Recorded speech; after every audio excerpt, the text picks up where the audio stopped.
bodybuilding, when they're doing deadlift, so many cases where there's been a disc prolapse. How do you rehab or strengthen the spine? Prevention is better than cure. You don't do any deadlifts by yourself.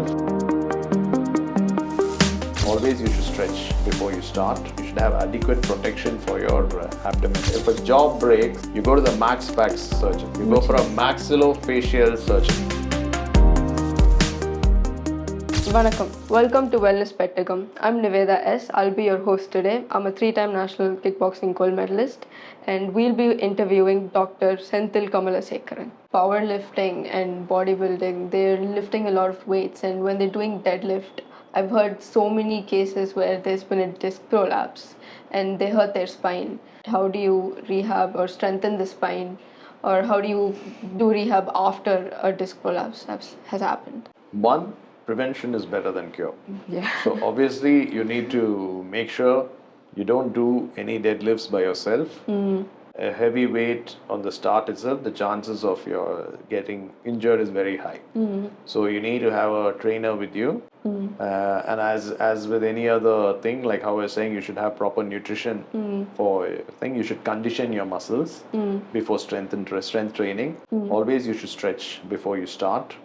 So if you do all these things, then the chances of injury is reduced. And when you're doing your deadlifts and everything, you should have adequate protection for your abdomen. Oh, okay, the belt. So you should have the proper belt, and then you have to have the proper lifting technique. Okay. And then when you do that, then the chances of injury to your back is very less. Okay. But also you need to practice core strengthening exercises. God forbid something happens. If it's just a small disc bulge with some radicular pain neuropathy, then we normally give them medicines, muscle relaxants. We give them neurotropic medications to prevent the nerve pain, and we wait for the pain to subside, and then we start them on physiotherapy to strengthen the back, and then after that they go back to their regular jobs or activities, whatever they do. Okay.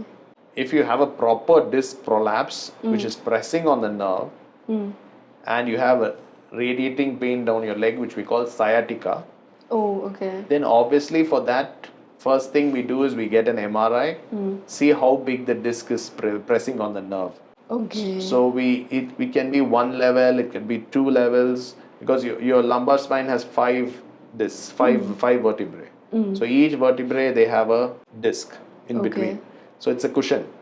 So based on that, we can do it. You can do it either open, or nowadays in the latest thing we are doing endoscopic.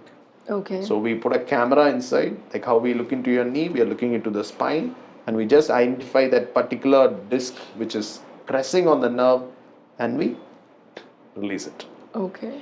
Recently I saw a fight. There was a fight between this person called Jake Paul and Anthony Joshua. And what happened was one of them got knocked out with a punch to the jaw, and his jaw broke in like 2 different places. And this is not very common, but it is a pretty common injury in combat sports especially. If a jaw breaks, you go to the max surgeon. You go for a maxillofacial surgeon. Okay. So he looks after, he's under the dental team. Okay. But they fix the fractures in the face. In the face. Okay. So we get a lot of accident cases where they have smashed their faces with a lot of bones. They get, the orbital socket can break. You can get breaks around the mandible, your jaw, everywhere. So everything can be fixed by a maxillofacial surgeon. Okay. So we don't go to an ENT nor an orthopedic surgeon. Not an orthopedic surgeon or you go to a maxillofacial surgeon. Okay, that is new information. Not many people know that. Okay.